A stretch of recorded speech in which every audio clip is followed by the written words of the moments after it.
Now that a quarter of the season is over, Illini fans need to start acknowledging that 2024 might just end up being a very special season. Locked on Illini, let's go.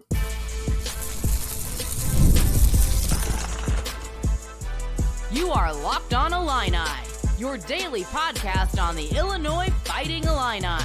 Part of the Locked On Podcast Network, your team every day. Welcome back to another episode of Locked On Illini. Thank you for making us your first listen every single day. Simple reminder, you can find us on your favorite podcast app or on YouTube, a part of the Locked On Podcast Network, your team every day. My name is Sunny Verma. You can find me at IlliniCast. You can find me at the Sunny V. And if you'd like to support the show, please hit that like button, hit that subscribe button. I'm here giving you Illini content every single day. That's my goal. And it's easy for me to do because of the support you guys show. So if this is your first time stumbling across this channel or you're one of my everydayers, before we get started, hit that like button. This sends out the show to other Illini fans and can continue to help this channel grow. Today's going to be a fun episode for you. With Illinois playing their game Friday night, I've had all weekend to kind of evaluate how the season has felt like now that we're a quarter of the way through. And it's time to embrace the fact that this might be one of the more special years that Illinois football has had in a very, very long time. And of course, we also have film grades. I spent all Sunday night watching some of the All-22 film from the Nebraska game. So I'm really looking forward to kind of sharing with you what I saw and what I liked, which there was a lot, and what I didn't like, which honestly, there was not too much. Today's episode is brought to you by Game Time. Download the Game Time app, create an account, and use code LOCKEDONCollege for $20 off your first purchase. Okay, so let's set the table here first. Illinois, now that a quarter of the season is already done, yes, a quarter of the season, stands at 4-0, ranked number 19 in the AP poll, and ranked number 21 in the coaches poll. We've had victories over Eastern Illinois, Kansas, Central Michigan, and we just had a victory over Nebraska in Lincoln in front of a sold-out crowd, the 400th in a row by Nebraska fans. Very few people were as optimistic as me coming into the season. In fact, most folks had Illinois right around the 4 or 5 win mark, me having them at 7. But you saw far more people project them under 5 than you had them over 6. Las Vegas themselves had the over-under set at 5.5. And so just looking at things from a base level, hey, already having 4 wins, 4 games through the season, you would think ultimately is an automatic success. But all we have to do is keep referring back to that 2011 season. And I know this is going to bring up some heartache for some of you longtime watchers. But right now, lately, every time a stat comes up about Illinois this season being undefeated, first time we were 3-0 since the 2011 season. And this game now, first time we're 4-0 since the 2011 season. Well, for those of you that don't know, the last time that we were 4-0, that 2011 season, we actually started the season at 6-0. We were led by Ron Zook, and unfortunately, the bottom fell out that season. We lost the remaining 6 games of that season, and Ron Zook was shortly thereafter let go as the Illini head coach. And so that's why, just because you're undefeated, you kind of have to take a look at some of the underlying things of why you're undefeated, how you've become undefeated. And that's kind of what I've spent the last 48 hours or so kind of doing. And the more I think about it, the more I really get to watch the game tape, the more I get to look at the intangibles, listen to the press conferences. I have to say that Illinois fans, in particular Illinois football fans, need to sit back and relax and enjoy this potentially very special season that this team is having. I say that not just because we're upsetting teams like Kansas, who we got boat raced by last year, or we beat a Nebraska team that was a 9-point favorite at kickoff in Lincoln, Nebraska, when a lot of people had Nebraska already pegged going 7-0 into their matchup against Ohio State? No, I'm talking about different reasons. I'm talking about the culture that Brett Bielema is building within that Illinois football program. Now, full disclosure, almost a week or two ago, I did do an episode where I talked about how I was satisfied. Maybe that's the wrong word. More than satisfied, very content with the way, the trajectory of this Illinois football program. But I did say that at some point, Illinois needs to bring in more top-end talent. And that's the one thing that Brett Bielema has been lacking. And so I don't want anyone thinking that I'm contradicting myself. That's not the case. In order for us to reach the next level, we're going to have to start bringing more of the 4 and 5 stars to compete with the teams higher up on the Big Ten. And I think that's ultimately our goal. But I rewatched that Nebraska tape. And again, I'm going to be doing film grades in segments 2 and 3, talking about what I watched. But I saw that Hank Beatty fumble. And I remember watching that live and how my heart kind of sunk. Obviously, Illinois went up 7-0 on our first drive, and things were looking great. Nebraska drove down the field, but we held them down to only 3 points.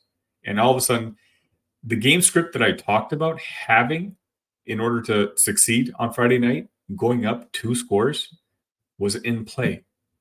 But then Luke Altmyer throws to Hank Beatty, and Hank Beatty, in my opinion, gets hit a little late, and he fumbles the ball, and we lose it. And Nebraska comes back and scores.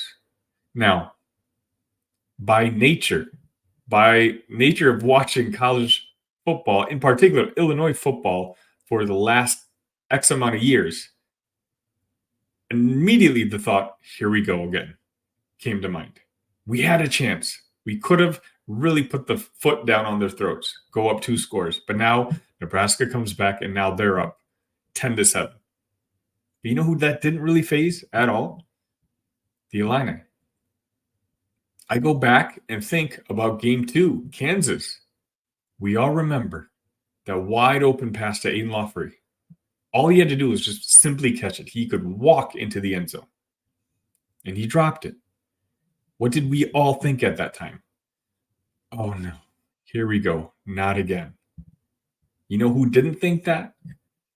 This Illini team. Brett Bielema called out a lot of reporters and a lot of the national media after the game against Nebraska, saying nobody predicted us to win. And that's true. But everyone in that locker room, that Illinois locker room, did think that could win. It didn't matter that Nebraska's talent score may have been higher. The culture that Brett Bielema has built in their locker room, the players trust their coaches, and the coaches trust their players. Barry Lunney Jr., again, the guy who I've been after for the first 3 games, threw an absolute masterclass against Tony White and the Nebraska defense on Friday night. Aaron Henry, who all of Illini Nation was ready to fire after his first year, is proving that Brett was right to hire Aaron Henry over Kevin Kane. Take a look at what's going on in West Lafayette right now. Do you have any Purdue fans? They're not happy right now with the direction of their program and the confidence that the coaching staff and the players seem to have in Luke Altmyer, a guy who rode a roller coaster of a season last year, and this year is the only quarterback with double-digit touchdowns and 0 interceptions. The staff trusts him. And why do they trust him? Because he's shown that he's learned, in particular that Nebraska game. Throws that he would have forced last year, he basically took the sack. Said, hey, I'll live another day. That's growth. It's going to take time for the national media to really start giving the proper credit to Illinois football. Even after this Nebraska game, a lot of the narrative was Nebraska-ing again. This was a game that Nebraska let get away. There was little talk. Only now are you starting to hear whispers about Illinois being a very good football team. But I'm not sure the respect is quite there to the level that they probably deserve. To give you an idea, the opening lines for the game against Penn State have already come out, and it opened up at Penn State favored by 18 points.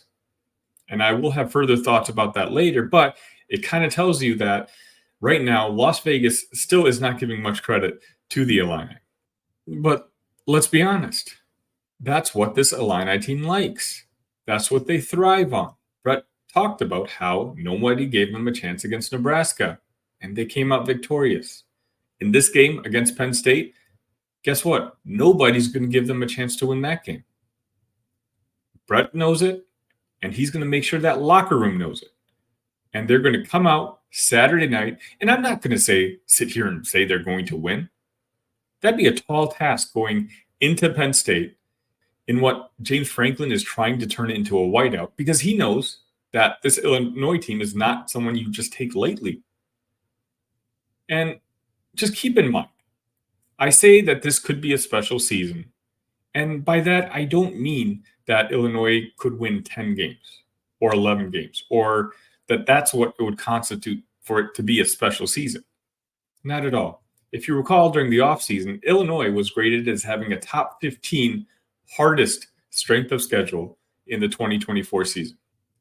If you had told any of us that this team could win 7 or even 8 games in 2024, we all would have taken it and run.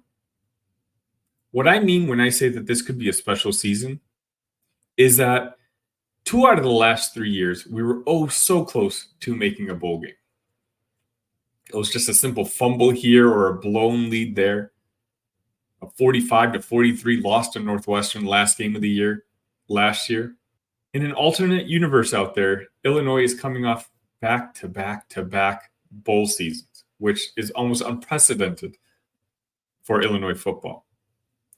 But what I mean by a special season is this year, in one of the toughest of circumstances, when we lost an All-American defensive lineman, when there were a lot of questions, not just about our assistant coaches, but the players that were replacing those that got drafted. Brett and the staff can come in and quiet the crowd and settle in. And if all of a sudden Illinois can win 7 or 8 games this year, then that almost becomes the standard moving forward. We still have big games coming up against Michigan, against Oregon, and of course, the one coming up against Penn State. And again, we're probably going to lose all 3. But that's okay. That's not the level we necessarily need to be at yet. And while I say we probably will lose all 3, I'm not saying that matter-of-factly. Right now, Brett Bielema has me believing that we have every opportunity to beat even the toughest teams on our schedule. But more importantly, he's got the players to believe it, and that's special.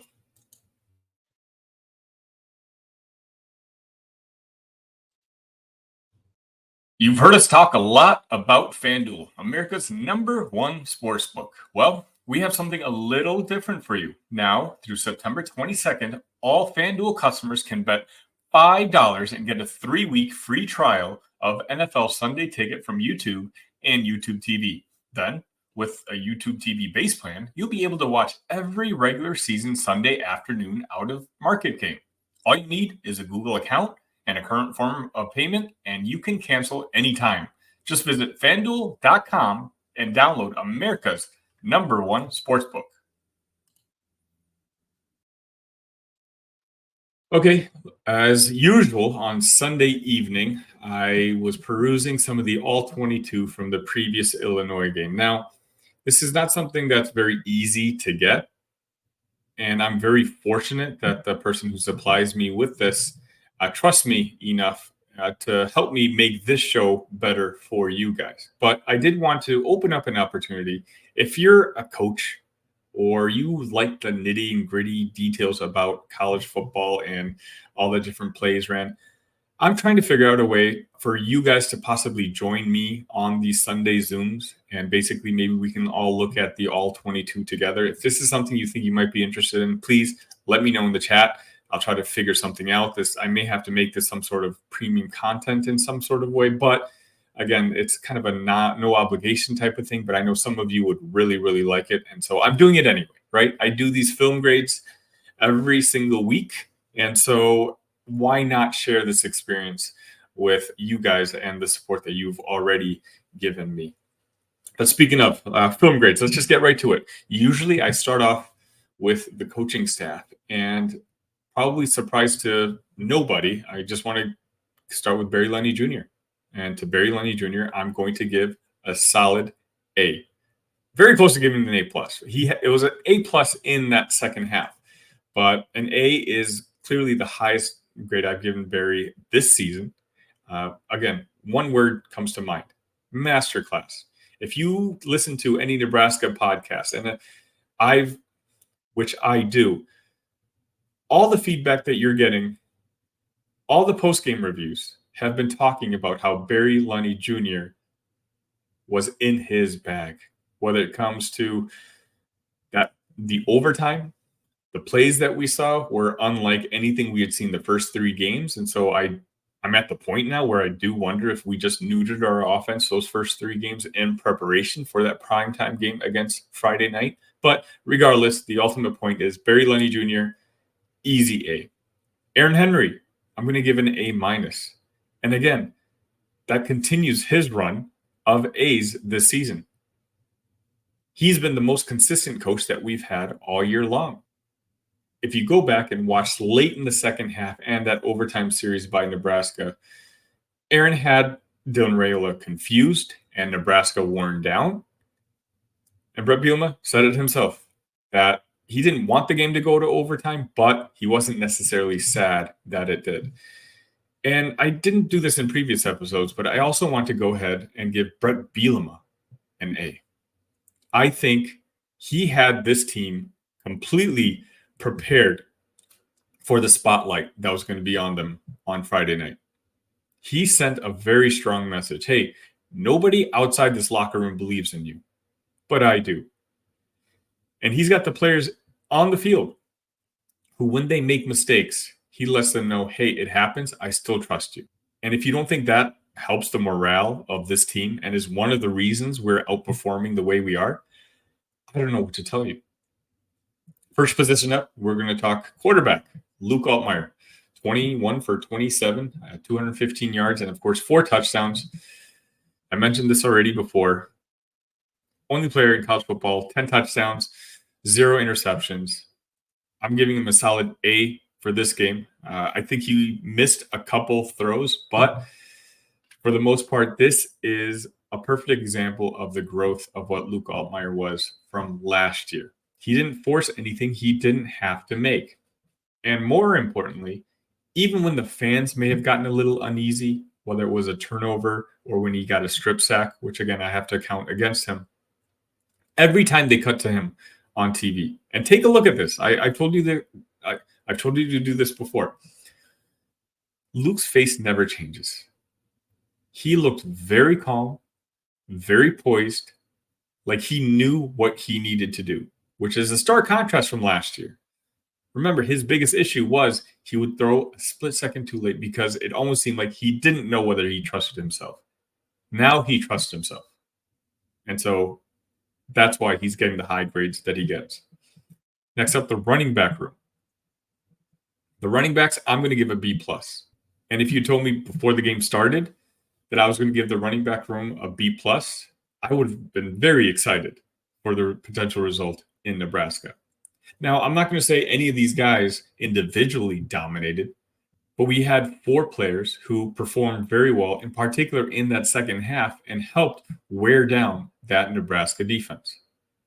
Josh McCray had one of his best games in a very long time, with arguably the play of the game with that one-handed grab, which brought it to 4th and 1, which we eventually converted and scored on.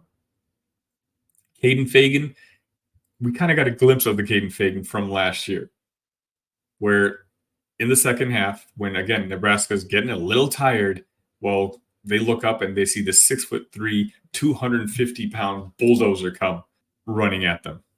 I'm really happy with what I saw from the running game. And had I known how they would have performed, I definitely would have had our probability of winning against Nebraska a lot higher. The wide receiver room, I'm going to give a B as well.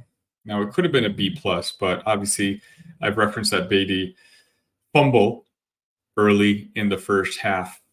Pat Bryant had a very good game, 5 catches, 74 yards, another 2 touchdowns.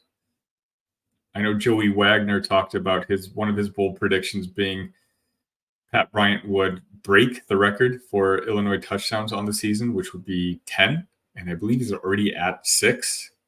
But even more important than that, I think Pat Bryant is solidifying himself as an NFL prospect.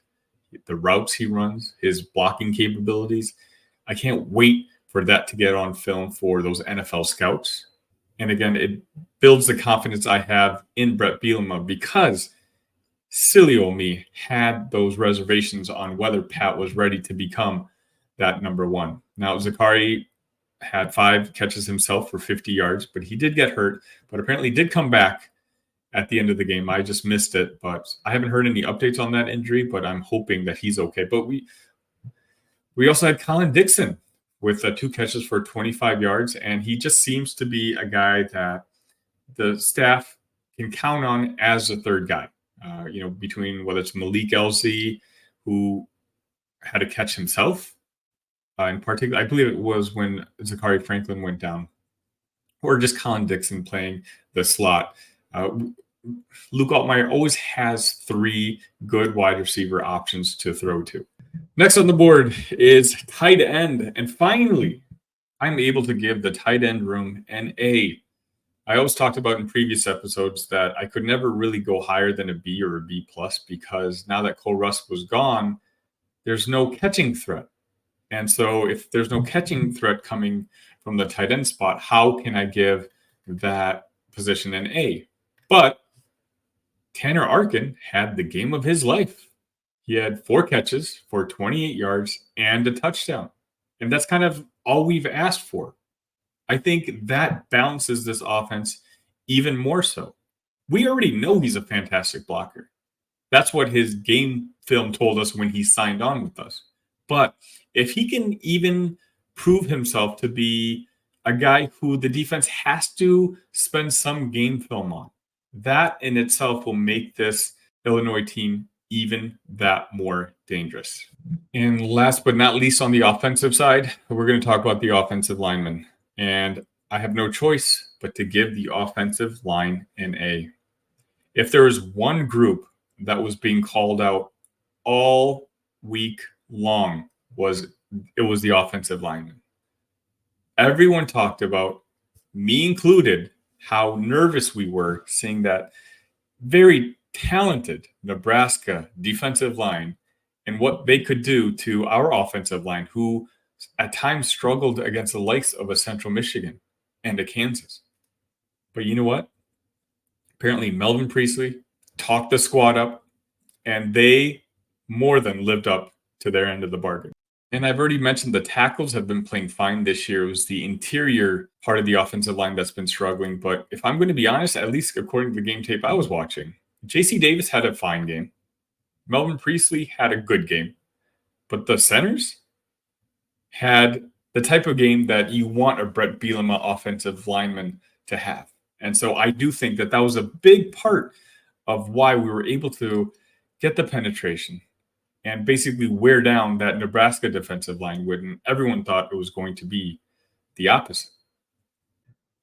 Now, I know we're running a little long, but right after this, let's talk about the defensive side of the football.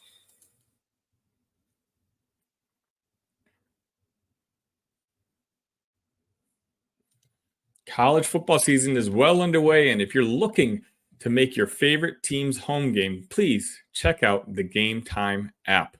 Game Time has a new feature called Game Time Picks that makes getting tickets for your favorite live events even easier.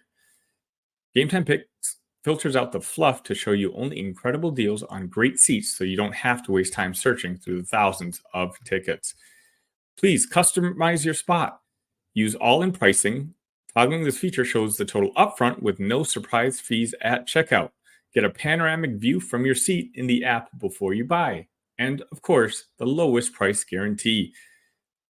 Or else the Game Time app will credit you 110% of the difference.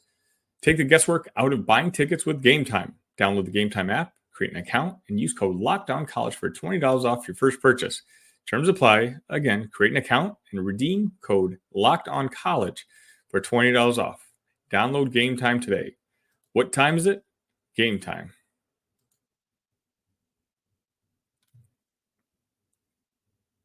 We try to be a little quicker on the defensive side. Defensive line, I'm going to give an A. A lot of the same reasons that I gave an A to the offensive line. There was a lot of questions on whether the defensive line could compete with the big guys that Nebraska has on their offensive side, and they certainly did. 5 sacks on Friday night. And one guy who I want to bring a little more attention to is Dennis Briggs, who, in my opinion, has been one of the better transfers that Illinois has gotten over the offseason. He's always been talented playing for Florida State, but injuries has always been a concern. And at least now, 4 games in, you can really see the value that he brings to the football. On the linebacking side, I would say B-. And again, it was only because nobody really jumped out at me from what I was watching. Dylan Rosiak had 9 tackles. And of course, Nebraska did really struggle running the ball in that second half, and the linebackers absolutely had something to do with that combined with the defensive line. So I want to give them their credit, but if I had to pick a unit, which I was probably the weakest, it was probably the linebackers unit, but I just gave them a grade of B-. And if B- is your worst performing unit, then again, this might be a special season. And finally, we'll go to the defensive backs, of which it looks like I gave a B grade to. Now, granted, Dylan Raiola had a fantastic game, and he could have had thrown for over 300 yards had he not overthrown a couple guys on a couple throws. But overall, that Torrey Cox Jr. interception is as good of a turnover as you're going to see in the sport of football. It was nice to see Terrence Brooks Jr. play a lot more snaps this game. And while he still seemed to struggle a little bit on staying close to the wide receiver, it's nice, again, that the coaching staff is starting to trust him more and more, because as we get into the meat and some potatoes of this Big Ten schedule, we're going to need Terrence. The other guys like Patterson and Torrey Cox Jr., they're talented. Absolutely, they're talented, but they come with their weaknesses. And if we have a guy like Terrence Brooks who can throw out there against some of the more dominating wide receivers and offenses in this conference, well, that just sets up Illinois for a better season, or dare I say, one more time, a special season. And that's going to wrap it up for today's episode of Locked On Illini. Please let me know, have you graded the film? Have you gone back and watched this? Is there a unit you think I was wrong on? Do you agree with my grades? And again, if you'd like to watch this tape with me on Sunday nights, let me know. I'm thinking of opening up some sort of service where maybe we can get on a Zoom or something together and we can talk it out. If there's a particular play you want to see, we can evaluate it together. Let me know. Again, this show is not my show. It's your show. And I'm just continuing to try to build as big of an Illinois Illini community as I can. On your way out, please hit that like button. Hit that subscribe button. It's been a long weekend, but it's going to be a long week as well, because we got Penn State on Saturday, and I'm going to continue to try to produce content for you guys every single day. We did not miss any days this weekend, and I don't plan on this week. So please hit that like button, share it with your friends. It means a lot. Until then, ILL, love you guys.